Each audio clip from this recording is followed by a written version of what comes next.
Panahon ngayon, mas minadali na ang bawat transaksyon dahil sa internet. Isang pindot lang ay mabilis nang dumarating sa ating pinto ang bawat pangangailangan natin. Marami ang umaasa na tulad nito ay sana'y ganun lang din kadali ang makahanap ng love life. Ikaw kapuso, may napala ka na ba sa kaka-online shopping?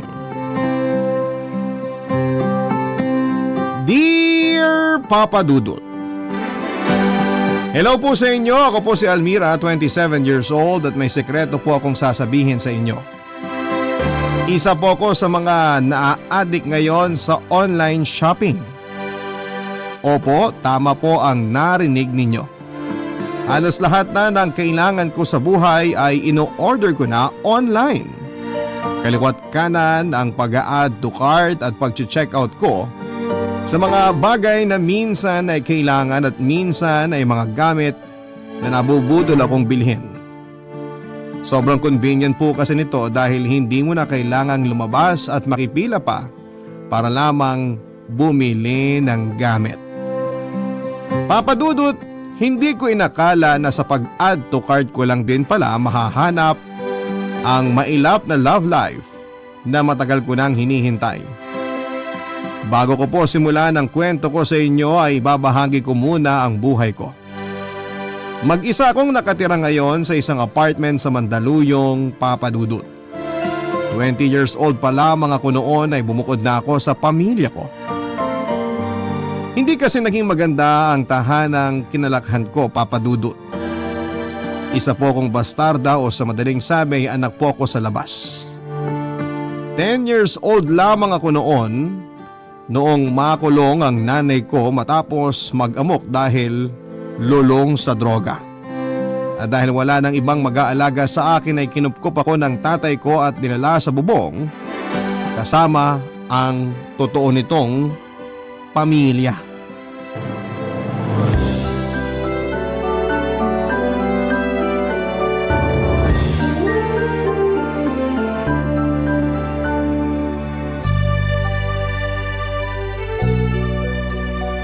Hello, Almira. Hello po. Bakit hindi mo pa ginagalaw yung pagkain mo? Di ka ba nagugutom? Hinihintay ko po si Mama eh. Baka po umuwi na siya ngayon. Maghahati kami sa pagkain ko. Alam mo ba kung saan nagpunta ang mama mo? Kinuha po siya ng pulis kahapon eh. Inaway kasi niya yung kapitbahay namin. Sa tingin ko, matatagalan pa bago makauwi ang mama mo eh. Paano yan? Saan po ba yung presinto? Hahanapin ko na lang po siya para makauwi na siya. Hindi ganun kadali yun eh. Saka medyo malayo yung pinagdalan sa kanya. Makukulong po ba si Mama kasi inaway niya yung kapitbahay namin? May ginawa kasi si mama mo na hindi maganda. Kaya kailangan na doon na muna siya sa mga pulis tumira. Hindi bale, ipinagkatiwala ka naman niya sa akin. Kaya simula ngayon, ako na muna mag-aalaga sa'yo. Kaibigan ka po ba ni Mama? Kayo ba yung bagong boyfriend niya? Hindi niya ako boyfriend. Dati, oo. Pero ngayon, hindi na. Ako pala si Samuel. Kilala mo ba ako? Hindi po. Sino po ba kayo? Baka hindi pa nakukwento sa'yo ng mama mo. Ako ang papa mo, Almira. Talaga po? Paano po nangyari yun? Noon kasi, nung mga bata pa kami, ako yung boyfriend ng mama mo. Eh bakit ngayon iba na po yung boyfriend niya? Yung boyfriend niya po ngayon, lagi po akong pinapagalitan. Lagi po niya akong pinapalo. Kasi hindi nag-work yung relationship namin noon. May iba akong priority tapos si mama mo naman, may iba ng gusto kaya naghiwalay kaming dalawa. Eh paano ko po kayo naging tatay? Bago kami naghiwalay ng mama mo, buntis siya. At ikaw yung pinagbubuntis niya. Kung alam niyo palang buntis si Mama, bakit niyo po siya iniwan? Hindi ko naman gustong iwan kayo eh. Hindi na ako love ng mama mo noon. Kaya tinanggap ko na lang yun. Nung ipinanganak ka, ayaw niya ako ipakilala sa'yo hanggang sa nakahanap na ako na ibang babae na pinakasalan ko. May pamilya na po ba kayo? Meron na. May 3 kang kapatid. 2 babae at saka 1 lalaki. Sigurado ako matutuwa sila kapag nalaman nilang may isa pa silang kapatid. Ayoko pong sumama sa inyo. Antayin ko na lang po si Mama. Hindi pwede yun. Nagkausap na kami ng mama mo. Sabi niya, sa akin ka muna titira hanggang sa makabalik siya. Kailan po ba siya babalik? Yan ang hindi ko alam. Pero habang naghihintay ka sa pagbabalik niya, doon ka muna sa amin. Okay? Sige po. O sige na. Kainin mo na yung pagkain mo para makaalis na tayo. Malayo po ba yung bahay nyo? Medyo malayo, pero may sasakyan naman tayo. Sa sasakyan ko na lang po kakainin to. Pwede naman. Ano, alis na tayo? Excited na ako ipakilala ka sa mga kapatid mo.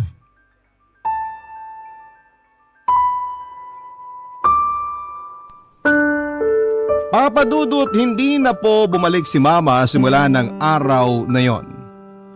Doon na po ako tumira sa pamilya ni Papa kasama ang bago kong pamilya. Kumpara sa dati naming bahay na pinagtagpi-tagping plywood at yero ay maganda at maayos ang bahay nila Papa. Akala ko noon ay gaganda na ang buhay ko simula noong lumipat ako kina Papa, yun pala ay mas lalala pa ang naging buhay ko sa kanila. Sa katunayan ay parang kahawig nga ng buhay ni Cinderella ang naging buhay ko, Papa Dudut. Meron po akong dalawang evil stepsister at isang evil stepbrother na sinamahan pa ng isang evil stepmother. Sa kanilang lahat ay si Papa lang ang masaya sa pagiging parte ko ng pamilya nila. The rest ay itinuring na akong sampid na parang peste sa kanilang pamamahay. Tuwing nasa trabaho si Papa ay ginagawa akong katulong ng stepmom ko. Ako ang naglalaba ng mga damit nila, ako ang nagluluto ng pagkain nila at tagahugas at tagalinis ng buong bahay. At puro ako lamang yon, Papa Dudut.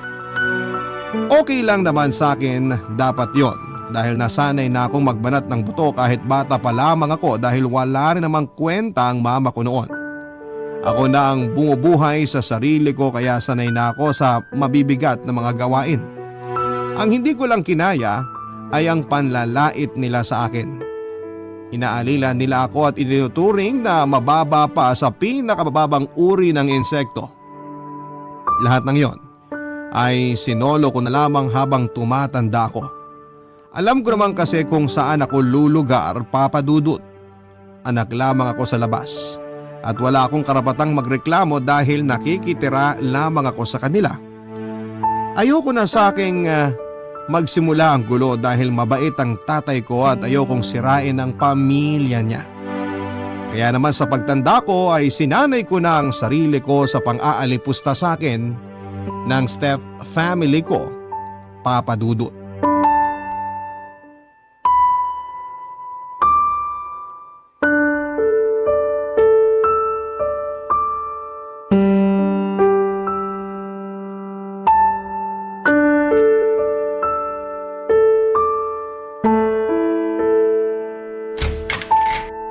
Bernadette, eto na yung uniform na pinapaplansya mo. Ang tagal mo! Kanina ko pa yan hinihintay. Late na ako sa klase ko eh. Sorry ha, pinagsaing pa kasi ako ng mama mo eh. Ano? Hindi ka pa nakapagsaing? Huwag mong sabihin hindi ka pa nakapagluto ng breakfast. Meron na, nakapaghanda na ako. Kumakain na nga sila sa baba eh. Ikaw nagiging batugan ka na ah. Dapat automatic na yung pagpaplansya mo ng mga damit namin. Pagising namin, dapat may nakahanda ng pagkain. Hindi yung kailangan ka pa naming utusan. Tagal-tagal mo nung nakatira dito, hindi mo pa rin alam ang ginagawa mo. Araw-araw ko namang ginagawa yan. Ngayon lang na hindi ko nagawa kagad kasi tinanghali ako ng gising. Kasi naman, feeling anak ka na ngayon. Porke mabait sa'yo si Papa, nagbubuhay prinsesa ka na. Tandaan mo, anak ka lang sa labas. Kailangan mong pagtrabahuhan lahat ng pinapakain namin sa'yo. Alam ko naman yun.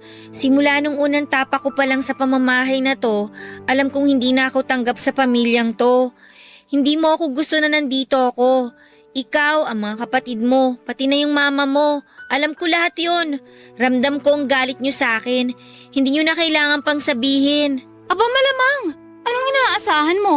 Tanggapin ka namin with open arms? Sinong tanga naman na magkakagusto makasama sa iisang bubong ang kapatid nila sa labas? Bakit ba galit na galit kayo sa akin? Hindi ko naman ginusto maging anak sa labas ah. Hindi ko naman pinilit ang sarili ko na tumira dito. Si Papa yung kumupkup sa akin. Siya yung nagdesisyon na kunin at alagaan ako. Alam mo kung bakit galit na galit kami magkakapatid sa'yo? Kasi ikaw ang dahilan kung bakit hindi na katulad ng dati ang pagsasama nila Mama at Papa. Simula nung dumating ka rito, hindi na maganda ang relasyon nila. Lahat ng yun, kasalanan mo. Para kang anay na nagsusumiksik sa buhay namin at unting-unting sinisira ang pamilya namin. Huwag mong ipasa sa akin ang mga kakulangan ng nanay mo. Sa totoo lang, kung ako si Papa, mawawalan din ako ng gana sa nanay mo. Biruin mo, hindi na nga siya marunong magluto. Pati panty niya, ako pa naglalaba. Hindi na ako magtataka kung ba't ganyan ang kinalabasan ninyo. Wala ring kwenta. Anong sabi mo? Gusto mo ulitin ko? Wala kayong... Ikaw ang walang kwenta! Walang saysay ang buhay mo tulad ng nanay mong drug addict! Bawiin mong sinabi mo! Huwag mong madamay-damay ang mama ko dito! At bakit hindi? Totoo naman na addict ang nanay mo eh. Hindi ba na-extend pa ang bakasyon niya sa kulungan kasi pati doon nagpupuslit siya ng drugs? Wala kang karapatang husgahan ng mama ko dahil hindi mo siya kilala! Wala akong tayong kilalanin ng mga taong basura tulad niyong mag-ina. Sumusobra ka na ha! Huwag mong hintayong maubos ang pasensya ko sa'yo! Bakit? Anong gagawin mo? Lalaban ka? Wala kang laban sa akin! Anong wala? Kaya kitang ingud-ngud sa simento! Nagtitimpi lang ako! Sige, gawin mo! Ilabas mo ang totoo mong ugali, hampas lupa!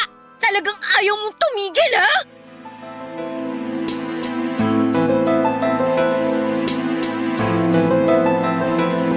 Papadudot na uwi sa sabunutan ng tagpong yon at simula ng araw na yon ay naisip kong kailangan ko nang umalis sa malaimpyernong bahay na yon. Alam kong matagal na nila akong gustong palayasin doon kaya lagi nila akong sinusubukan. Ang hindi nila alam ay mas mahaba pa sa Great Wall of China ang pasensya ko. Kaso nga lang ng araw na nagkasagutan kami ni Bernadette ay sumabog na lamang ang galit ko na ilang taong ko ring kinikimkim. Nadismaya sa akin si Papa noong nalaman niyang basagang bibig ni Bernadette dahil sinuntok ko ito. Pinagkaisahan ako noon, Papa Dudut, kaya ang ginawa ko simula ng araw na yon ay naghanap na ako ng trabaho at nag-ipon ako ng pera. Wala po akong tinapos. Hindi ako nakapag-aral dahil mas priority noon ni Papa ang 3 kong kapatid. Naiintindihan ko naman siya at wala akong sama ng loob sa kanya. Malaki na ang pasasalamat ko sa pag-aruga niya sa akin noon. Kahit gusto ko pa noong makasama si Papa ay nagpaubaya na lamang ako. Nang makaipon ay umalis ako sa kanilang poder at nagpakalayo-layo na. Wala mang pinag-aralan na isinikap kong buhay ng sarili ko ng mag-isa. Kung saan-saan ako nag-work at tumira para lamang buhayin ang sarili ko. Mahirap ang simula ng pagiging independent ko, Papa Dudut, pero masaya ako. Nasa wakas ay nakalaya na ako mula sa pang-aabuso ng mga taong inakala ko noon ay magiging pamilya ko na. Barangay Love Stories. Barangay Love Stories. Papa Dudut, sa paglayo ko mula sa mga taong umaruga sa akin ay doon ko lang napagtanto na sobrang hirap palang mamuhay mag-isa. 20 years old lamang ako noon, pagod ang kapalit ng pagkakaroon ng kalayaan para mabuhay ay kailangan ding kumayod. Pero kahit na ganoon ang nangyari ay wala akong pinagsisisihan sa naging desisyon ko. Ganon na nga po ang ginawa ko, Papa Dudut. Mas gugustuhin ko pa ang araw-araw na mapagod sa kakatrabaho kesa magpakapagod para sa mga taong kailanman ay hindi naman ako itinuring na kamag-anak. Hirap man ay sinubukan kong tumayo sa mga sarili kong paa for 5 years ay hinarap ko ang mundo ng mag-isa. Kung saan-saang trabaho ako lumipat hanggang sa makapasok ako sa pag-call center. Doon na po nagsimulang magkaroon ng balance ang buhay ko. Doon na nagsimulang umayos ang bawat araw ko. Papadudod sinanay ko ang sarili ko na huwag mag-depend sa ibang tao. Bawat pangangailangan ko ay ako ang nagpo-provide. Bawat problemang dumarating ay ako mismo ang nagbibigay ng solusyon. Total ay nakasanayan ko naman na simula bata pa lamang ako, ay maasahan ko na ang sarili ko at hindi na bago sa akin ang ganong klase ng setup. Lalo na nang dumating ang pandemic, malaki ang pasasalamat ko sa Panginoon dahil hindi ako gaanong naapektuhan nito. Hindi ako gaanong naghirap noon, Papa Dudut, dahil may sarili akong ipon. Pagdating naman sa trabaho ay nakakapag-work from home ako, kaya tuloy-tuloy pa rin ang natatanggap kong sahod. Hindi rin naging problema na mag-isa lamang ako sa apartment dahil sanay na akong walang pamilya, walang kaibigan at walang kausap. Masaya na ako noon sa panonood ng mga drama online at eto na ang naging libangan ko ng ilang taon. Lalo na noong na-discover ko ang pag-online shopping.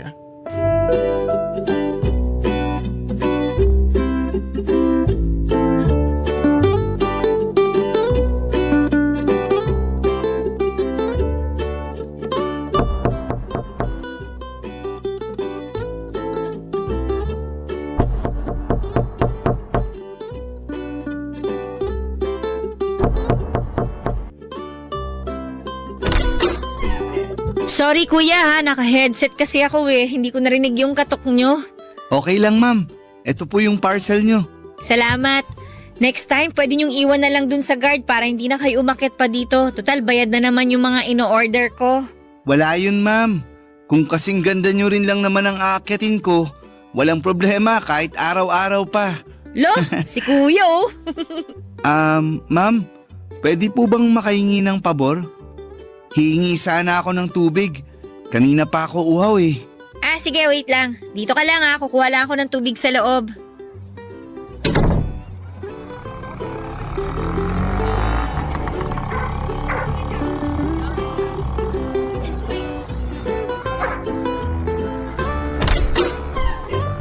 Heto tubig, pasensya na hindi malamig ha. Kalalagay ko lang kasi sa ref eh. Okay lang po. Salamat po. Mukhang napagod ka sa pagdi-deliver ah. Opo eh. Hindi ko kinaya ang init. Pangatlong araw ko pa lang kasi sa trabaho kaya naninibago pa lang ako. Ah, bago ka lang? Kaya naman pala. Ano nangyari kay Kuya Ramon? Siya kasi yung palaging nagdi-deliver sa akin dito eh. Si Kuya Ramon ba? Nag-resign na yun. Lumipat sa ibang delivery service. Mas mataas daw sahod. Ay, totoo ba? Tapos ikaw ang pinalit? Ganun na nga po. Sayang naman. Kilala na kasi ako nun eh. Alam na niya ang ginagawa sa mga parcel ko. Lagi siguro kayong order ng order no?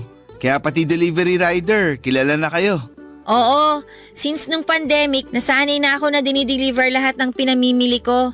Bawas hassle din kasi tsaka alam mo na, may virus pa kaya mas mabuti na yung maingat. Tama po kayo dyan. So, simula ngayon, ikaw na magdi-deliver sa mga parcel ko? Opo ma'am, dito sa area nyo ako nakatoka. Eh di ikaw na ang palagi ko makikita niyan. Kung madalas kayong umorder ng gamit online, malamang palagi nga tayong magkikita niyan. Mas mabuti siguro kung magpakilala na ako sa inyo. Rex pala pangalan ko. Oo, alam ko na yan. Nabasa ko na sa notification message nung app yung pangalan mo. Ako nga pala si Almira. Almira, ganda ng pangalan nyo ah. Sinunod yan sa pangalan ng lolo at lola ko. Alejandro tsaka Casimira, kaya naging Almira. Galing naman. Ako, Rex lang. Tinamad siguro si nanay na pangalanan ako kaya Rex na lang. As in? Walang second name? Rex lang talaga? Wala. 3 letra lang. Mas madaling isulat. Nakakainggit naman. Ako nga Almira Joy tapos ang haba pa ng last name ko. At least, bagay naman sa'yo yung pangalan mo. Kasing ganda mo. Ikaw baguhan ka pa lang pero nanghaharot ka na ng customer Nagsasabi lang po ng totoo. Siya, sige na, may work pa ako. Eto po yung baso. Salamat sa tubig. You're welcome.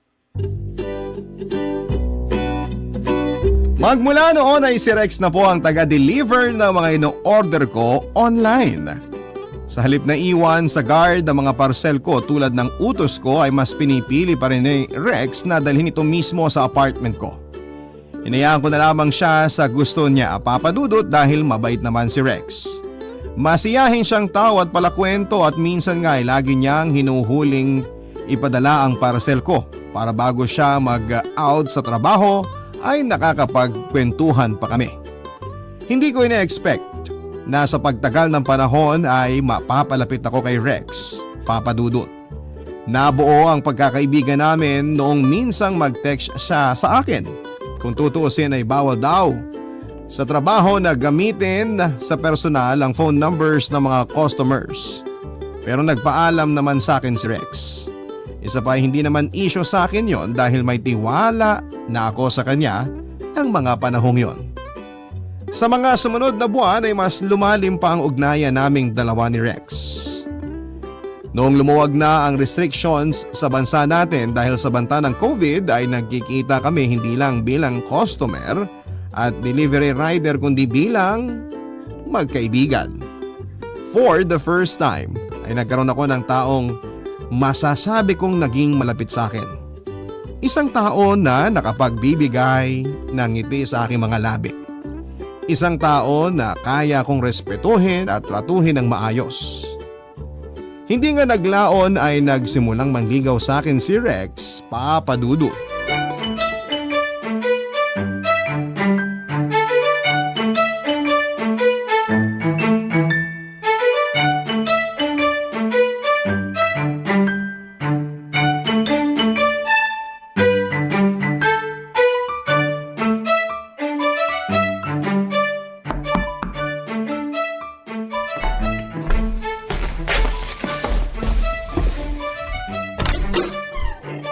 Oh, Rex! Anong ginagawa mo dito? Teka, may parcel ba ako? Parang wala naman akong in-order ah. Wala, pero may nagpadala ng regalo para sa'yo. Ha? Halika, pasok ka. Upo ka muna. Delivery galing kanino? Ewan ko, baka galing sa admirer mo. Sino naman? Eto, check mo. Naka-paper bag pa talaga ah. Ano bang meron ngayon? Tingnan mo, sa sobrang kabisihan mo, hindi mo na alam kung anong kaganapan ngayon. Bakit? May ganap ba? Valentine's Day kaya ngayon. Talaga ba? Hindi ako aware ah. Wala naman kasi akong love life eh. Oh, check mo na kung kanino galing yan. Ano ba naman ito? Chocolate tsaka plastic rose? Galing sa'yo? Sa akin ba? Ano bang nakalagay dyan?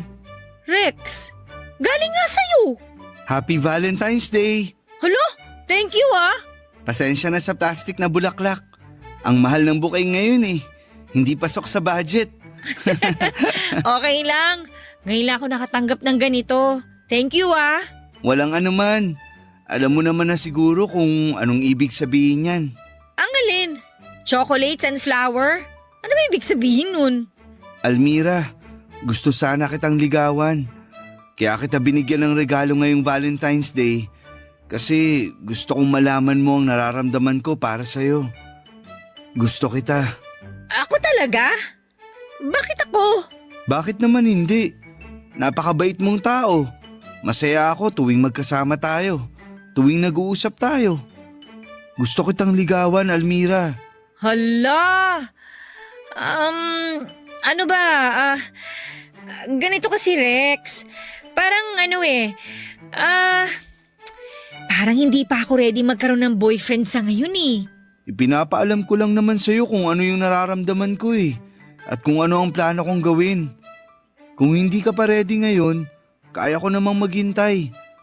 Love is patient, sabi nga nila, di ba? Salamat. Hindi pa talaga ako sanay sa ganito eh.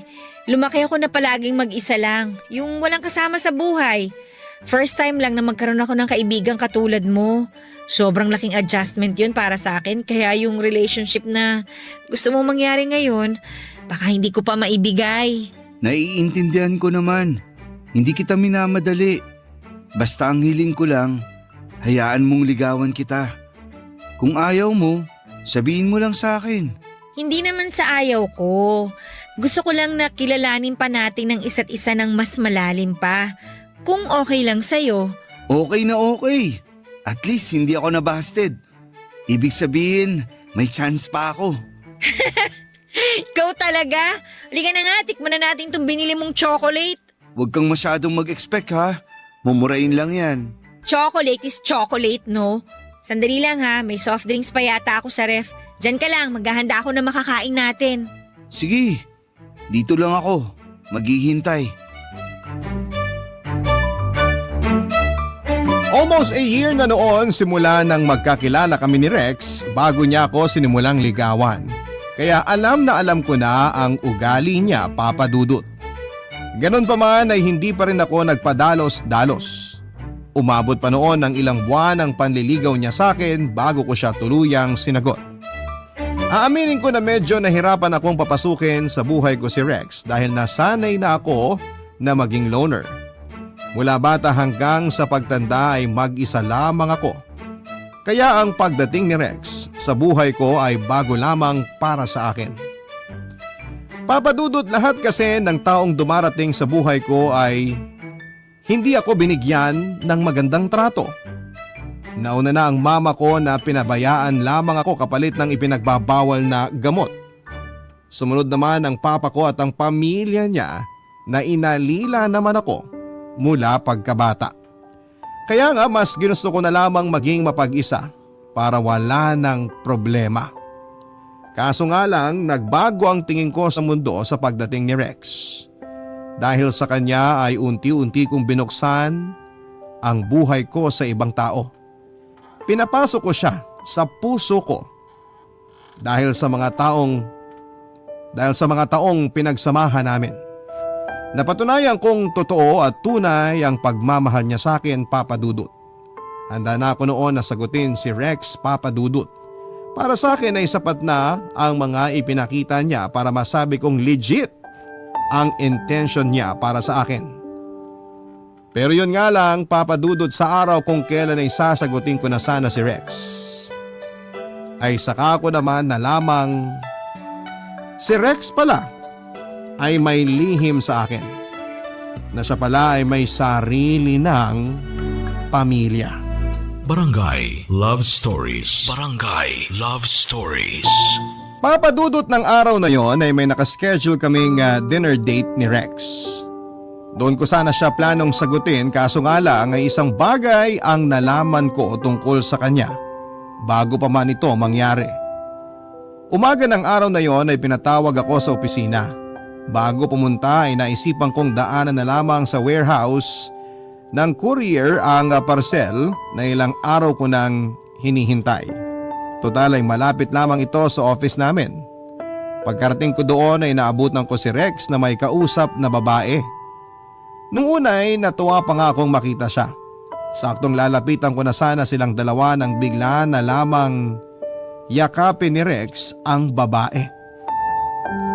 Nagulat ako sa mga nakita ko, Papa Dudut, dahil never kong inimagine na may ibang babaeng niyayakap ang taong mahal ko. Natigilan ako habang pinagmamasdan ng dalawa.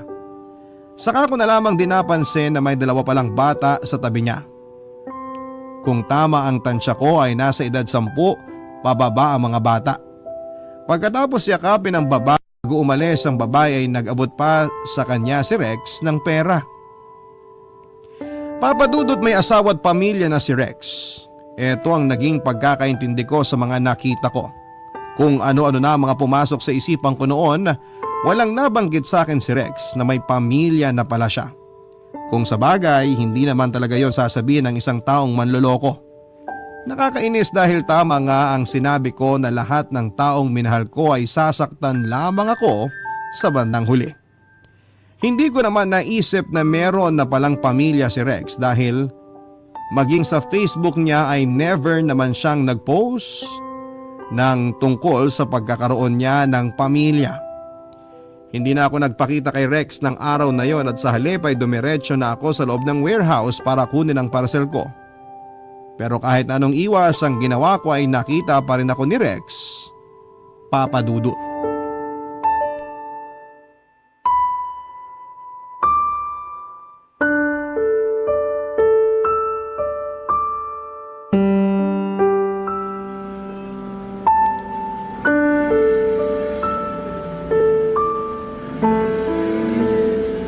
Almira?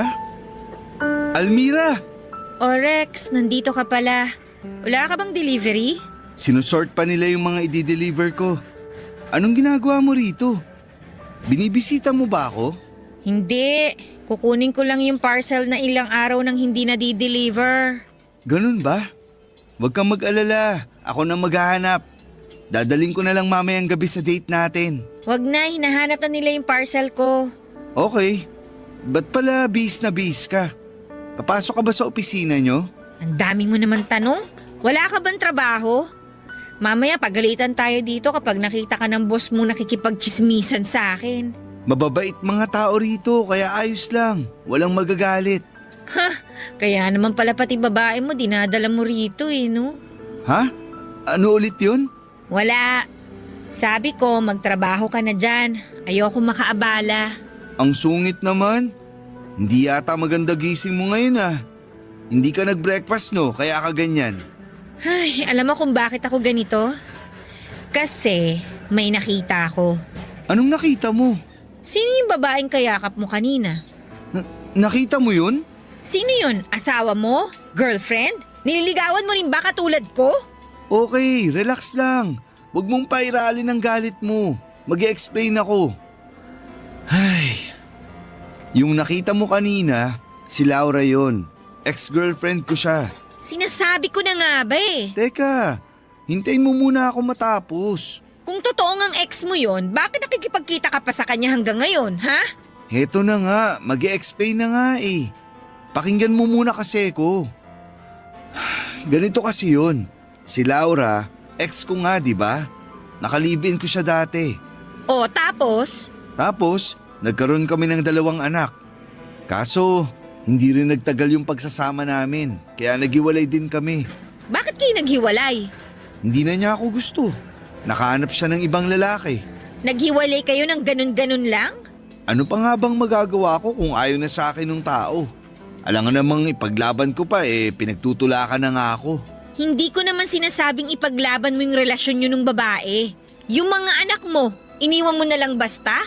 Hindi ko naman kayang buhayin yung mga bata, lalo na't musmus pa sila. Dumidede pa nga sila nun. Hindi naman pwedeng ilayo ko sila sa nanay nila. Kung hiwalay na pala kayo, bakit nandito siya ngayon? Bakit nagkikita pa rin kayo? Ano, nagkabalikan na kayo? Teka lang, hinay-hinay naman. Sobrang advance mo naman mag-isip. Walang nagkabalikan, okay? Nagpunta rito si Laura kasama mga anak ko kasi nag-request ako sa kanila. Nag-request ng ano? Lilipat na kasi sila sa probinsya at kanina ko lang din nalaman kaya tinawagan ko si Laura na kung pwedeng kitain ko muna yung mga bata bago sila umalis. Ano yung perang inabot mo sa kanila? Sustento yun. Buwan-buwan ako nag-aabot ng pera sa mga bata. Totoo ba yan? Oo, promise. Gusto mo tawagan natin ngayon si Laura? Wag na. So kailan daw ang alis nila? Mamayang hapon. Huwag kang mag-alala. Hindi na kami ulit magkikita ni Laura. Kasi sa Pangasinan na sila titira kasama mga anak ko. Siguro from time to time, mag-uusap pa rin kami. Pero tungkol lang yun sa mga sustentong ipapadala ko. Sorry, nakapag-isip kagad ako na masama dahil sa nakita ko. Okay lang yun. At least nalaman ko na magsaselos ka pala kapag nakita mo akong may ibang babae. Sira ulo ka, malamang no. Bahala ka na nga dyan, alis na ako. Paano yung parcel mo? Dali mo na lang mamaya. Papadudot aaminin ko na nasaktan ako noong nakita ko si Rex na may ibang kasamang babae. Ganon pala ang feeling kapag ang taong mahal mo ay may ibang kayakap. Doon ko lang napatunayan na totoo nga talaga ang nararamdaman ko para kay Rex. Sobrang laki na ng parte nito sa buhay ko kaya hindi ko na siya pwedeng pakawalan. Nang araw na yon ay tinuloy namin ang date naming dalawa. Doon ay humingi siya ng tawa dahil hindi niya kagad nasabi na may mga anak na pala siya. Hindi niya kasi alam kung papaano niya ito sasabihin sa akin at inintindi ko na lamang siya, papadudot. Kahit nagkaroon kami ng kaunting misunderstanding ay sinagot ko pa rin siya ng gabing yon.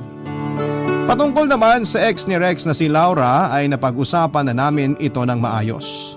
Wala na talaga silang ugnayang dalawa pa maliban sa mga updates at sustento patungkol sa kanilang anak. Hindi ko naman na ito ginawa ng issue pa, papadudot, dahil malaki ang tiwala ko kay Rex. Isa pa, sa halip na si Rex ay ako na mismo ang kinokontak ni Laura kapag nagbibigay siya ng balita sa mga anak nila. Tiwala ang namagitan sa aming magkasintahan kung kaya ay umabot kami ng 3 taon. Last year lang ay tumira na kami ni Rex sa isang bubong, Papa Dudut. Sa pagsasama namin sa isang bahay ay mas nakilala pa namin ang isa't isa. At doon nga ay mas tumibay pa ang pagsasama naming dalawa.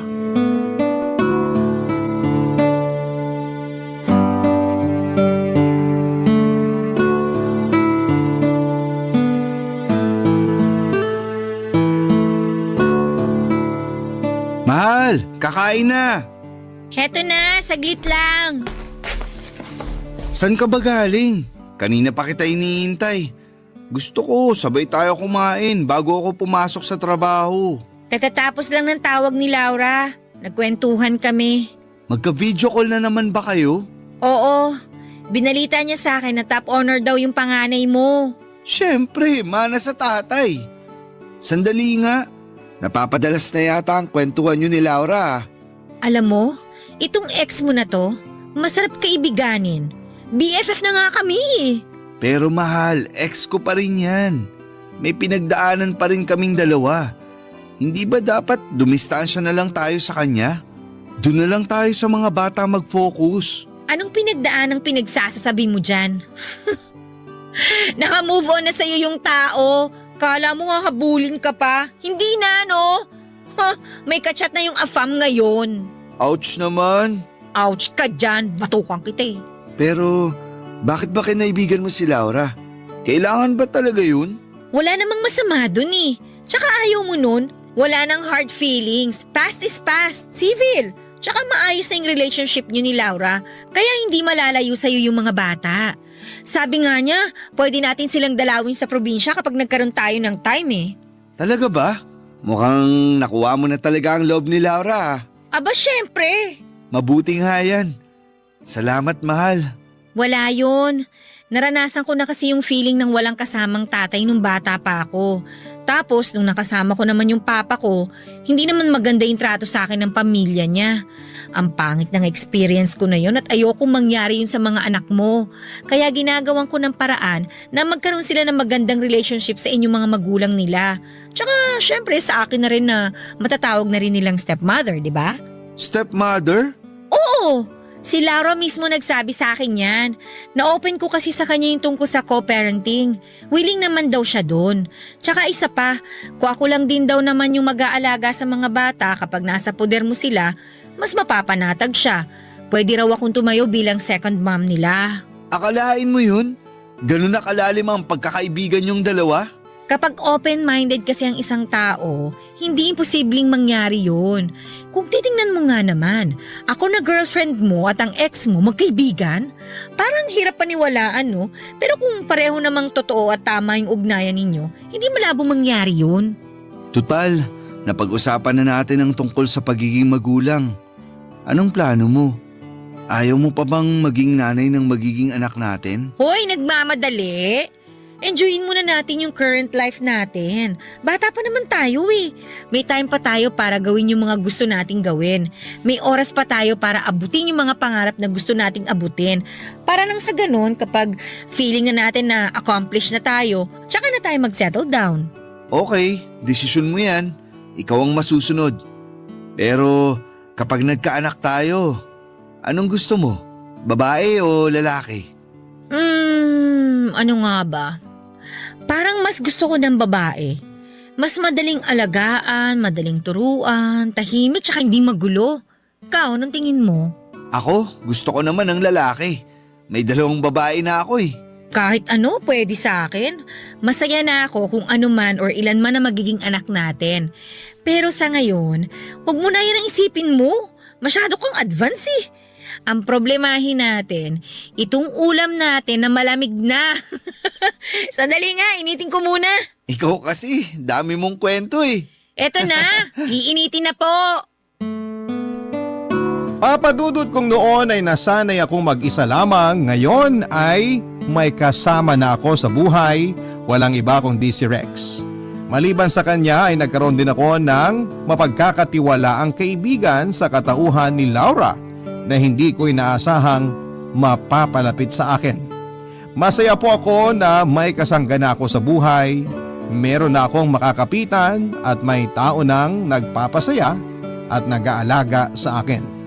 Hanggang ngayon ay patuloy pa rin sa pagiging delivery rider si Rex sa mas lumalaki pang industriya ng online shopping. Samantala patuloy naman po ako sa pagbawi ng mga bagay na hindi ko naranasan noong bata pa lamang ako. Wala pa sa isip namin ni Rex ang magpakasal at bumuo ng pamilya. Gusto ko kasing enjoy na muna ang pagiging malaya ko mula sa karahasan at kahirapan. Samantala nagpatuloy ang co-parenting nila Laura at Rex sa kanilang anak. Kapag may time ay nagpabakasyon kami sa probinsya nila.